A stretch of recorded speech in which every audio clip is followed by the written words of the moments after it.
I don't expect anyone to believe me, and honestly, if I read this from someone else, I'd probably assume they were making the whole thing up for karma. I'm William. I'm in my 40s now, and I've spent a disturbing amount of my life convincing myself I wasn't really a criminal. I had all the usual excuses. Nobody gets hurt. Insurance will cover it. The rich won't notice. It's amazing how creative your conscience becomes when it's working overtime to keep you comfortable. This story happened 12 years ago, back when I specialized in burglaries. I wasn't some mastermind. I wasn't breaking into banks or museums. I targeted expensive homes whose owners were away for weekends or vacations. I studied routines, watched neighborhoods, and told myself it was just another job. But that particular break-in became the one I still dream about. Not because I was caught. Not because someone died. Because I found something inside that house. An object that absolutely should not have existed. Even now, writing those words makes my stomach tighten. Everything started because I was desperate. I'd accumulated gambling debts that were growing faster than I could pay them off. Legal work wasn't enough, and I convinced myself that one clean burglary would solve everything. One night. One house. One score. I had no idea that by sunrise, money would be the least important thing I'd taken from that place. A week before the burglary, I started watching the house like it was a second job. It sat at the end of a quiet cul-de-sac, surrounded by trimmed hedges and expensive cars that rarely moved. According to public records, the owner was a retired surgeon who spent most weekends at a lake cabin nearly 3 hours away. I verified the pattern myself. Every Friday evening, the lights went out around 6, the SUV disappeared, and the place stayed dark until Sunday. I never rushed these jobs. Carelessness gets burglars arrested. Patience keeps them free. I walked the neighborhood pretending to exercise, memorized security cameras, counted passing police patrols, and noted which neighbors stayed up late. I even timed how long the motion lights remained on after detecting movement. By Thursday, I had a detailed plan, entry point, and escape route. Everything looked ordinary. Looking back, that's what bothers me most. Nothing about that house suggested I was about to discover something that had absolutely no business existing there. Friday finally came, and I spent the afternoon going over my checklist one last time. Dark clothes, thin gloves, flashlight with a red filter, lock picks, small pry bar, backpack. Nothing flashy, nothing that would slow me down. My rule was simple: get in, grab items that were easy to sell, and leave within 20 minutes. The longer you stayed, the greater the chance something would go wrong. I parked 3 streets away and walked the rest of the distance. The air was cool, and the neighborhood was almost unnervingly quiet. The surgeon's SUV was gone, just as expected. No lights inside. No television flickering through the curtains. Perfect. The back door wasn't as secure as I'd anticipated. It took less than a minute to bypass the lock, and I slipped inside without making a sound. The house smelled faintly of old books and cedar wood. Everything was immaculate, almost staged. For a second, I wondered if I'd chosen the wrong place. Then I noticed a closed door at the end of the hallway that wasn't on any floor plan I'd found. I ignored the strange door at first. Curiosity is dangerous when you're committing a burglary, and I'd learned that years earlier. Stick to the bedrooms, the office, the safe if you find one, then leave. That was the plan. The master bedroom paid off immediately. I found a watch collection, a velvet box with old jewelry, and an envelope holding several $1,000s in cash. My backpack was already heavier than I'd expected. Most burglars would have called it a successful night and walked away. I almost did. But as I crossed the hallway again, I noticed something odd. The mysterious door was standing slightly open. I was certain it had been closed. I froze and listened. Nothing. No footsteps. No voices. Just the faint hum of the refrigerator somewhere downstairs. Every instinct told me to leave. Instead, I pushed the door wider. Behind it wasn't another bedroom or a storage closet. A narrow staircase disappeared underground, where no basement should have existed according to the county records I'd studied before choosing the house. I stood there longer than I should have, staring into the darkness below. Houses can have unfinished basements that never appear on public plans, so I tried to explain it away. Still, something felt off. The air drifting up the staircase was unusually cold, carrying the smell of dust, metal, and something I couldn't identify. Leaving would have been the smart move.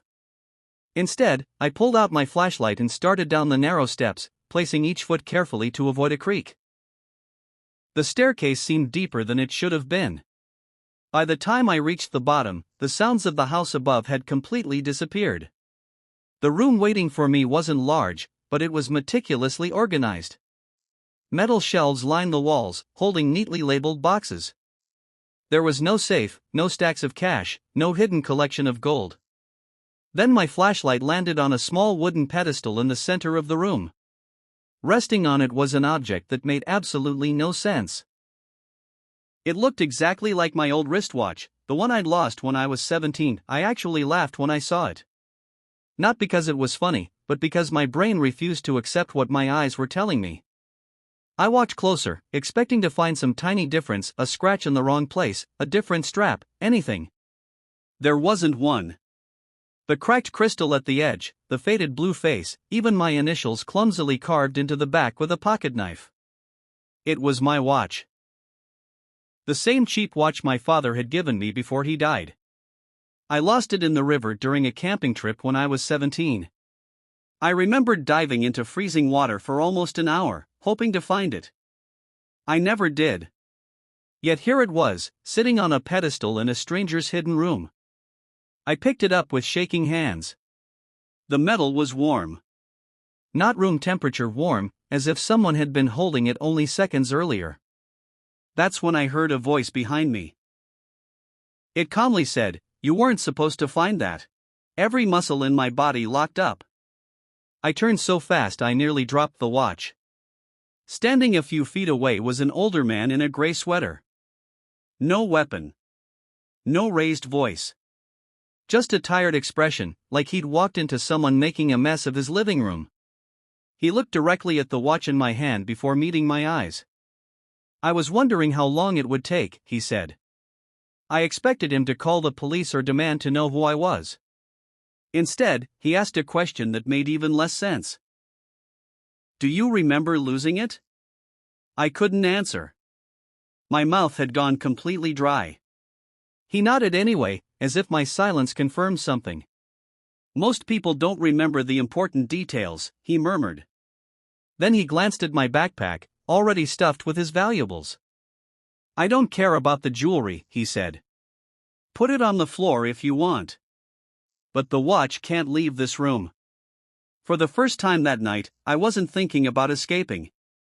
I just wanted answers. I should have run. Every survival instinct I had screamed that nothing about the situation was normal. Instead, I asked the dumbest question imaginable. "Why?" The man sighed, almost sadly, and motioned toward the shelves around us. I finally looked beyond the labels and realized they weren't inventory numbers or dates. They were names. Hundreds of them. Each box had a different name written in neat black ink. "Everyone has one," he said. "Most never see it." I laughed because the alternative was admitting I was terrified. "What is this, some kind of museum?" He didn't smile. He walked to one of the boxes, opened it, and removed a faded baseball card. "This belonged to a man who burned it when he was 12, he said quietly. "He thought it was gone forever." I stared at the card, then at the watch in my hand. "Impossible," I whispered. "Exactly," he replied. Then he looked me straight in the eyes. "You broke in here to steal. But tonight, something else found you instead." I wish I could tell you I stayed calm and demanded a rational explanation. I didn't. I accused him of setting up some elaborate prank, of digging through my past, maybe even hiring someone to follow me. It sounded ridiculous while I was saying it, but it felt safer than accepting what was right in front of me. The old man listened without interrupting. When I finished, he quietly asked, "What year did you lose the watch?" I answered automatically. He nodded and walked to another shelf. After a moment, he pulled out a worn notebook and handed it to me. Inside were dated entries, each written in the same careful handwriting. One page stopped me cold. It described a 17-year-old boy diving into a river again and again, refusing to give up on a cheap wristwatch from his father. The date matched exactly. The entry had been written almost 20 years before this burglary. I checked for erased ink, altered pages, anything. Nothing. My hands started shaking again. For the first time, I wondered whether breaking into that house had been the smallest mistake I'd made that night. I demanded to know who he really was. A collector? A stalker? Someone obsessed with people's lives? He smiled faintly, but it wasn't the kind of smile that made anyone feel better. I keep what shouldn't disappear, he said. That's all. It sounded like nonsense. I flipped through more pages in the notebook, hoping to expose a trick. Instead, every entry described lost objects in impossible detail, where they vanished, who had owned them, and what they had meant. Some items were worthless except to the people who'd lost them. Others sounded priceless. Yet every story ended the same way. Preserved. I looked around the room again. The shelves suddenly felt endless. What happens if someone takes one? I asked. His expression changed for the first time. They stopped belonging anywhere. I frowned, still clutching my watch. It already belongs to me. No, he said quietly. It belongs to the moment you lost it. The sentence made no sense, but hearing it filled me with a fear deeper than being caught by the police ever had. I wish I could say I listened to him. I didn't. Years of stealing had taught me one thing: if something was valuable, someone else would always invent a story to stop you from taking it. So I slipped the watch into my jacket pocket.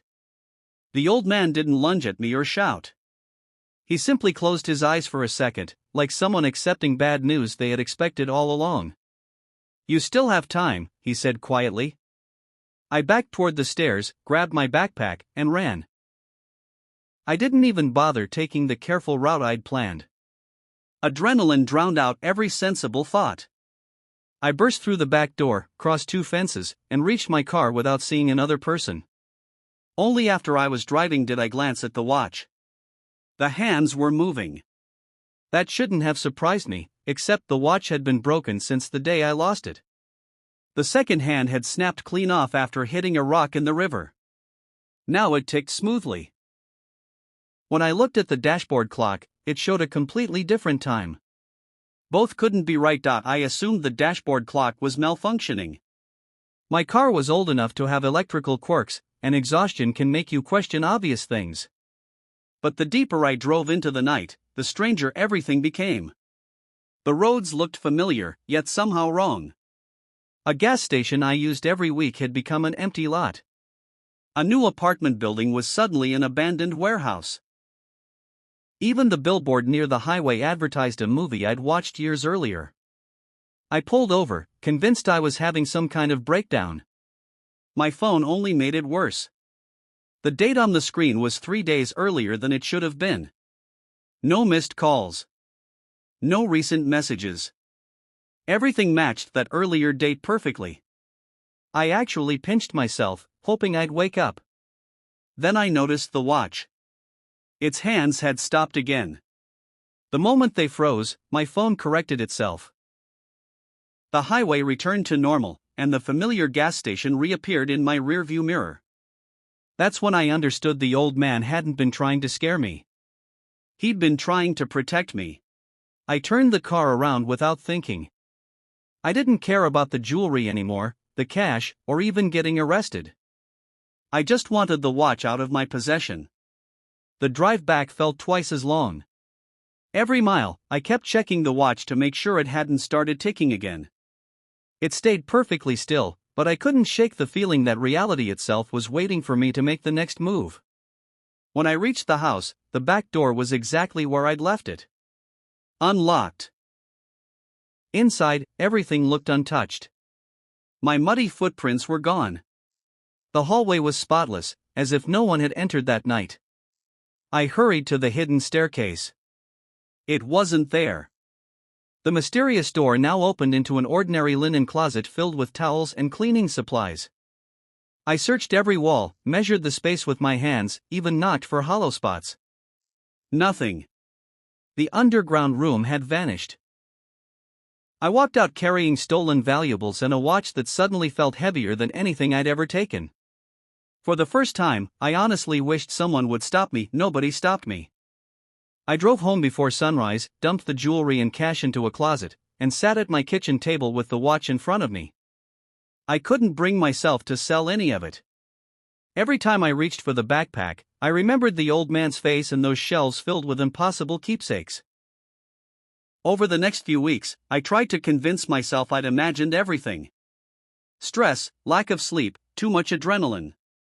That explanation lasted until I visited the river where I'd lost the watch as a teenager. The bank looked exactly as I remembered.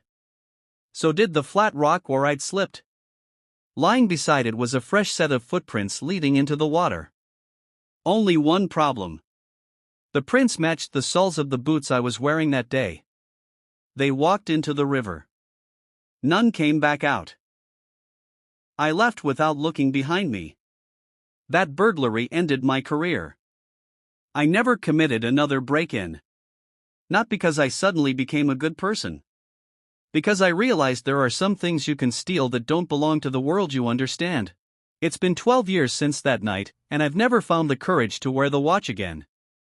It sits locked inside a plain metal box in the back of my closet. Every few months, I open it just to make sure it's still there. Sometimes the hands have moved. I've stopped trying to explain how. I was never arrested for that burglary. The police never knocked on my door, and the retired surgeon never reported me, at least not in any way that reached me. The jewelry and cash eventually found their way back anonymously. It cost me almost everything I had, but it was the only decision that let me sleep a little better. People ask whether I regret the crime. Of course I do. Not because I almost got caught, but because I learned that the world holds mysteries that don't care whether you're a thief or an honest man. If you're ever tempted to take what isn't yours, don't. You might steal money and escape. Or you might find something that was never meant to be found and spend the rest of your life wishing you hadn't.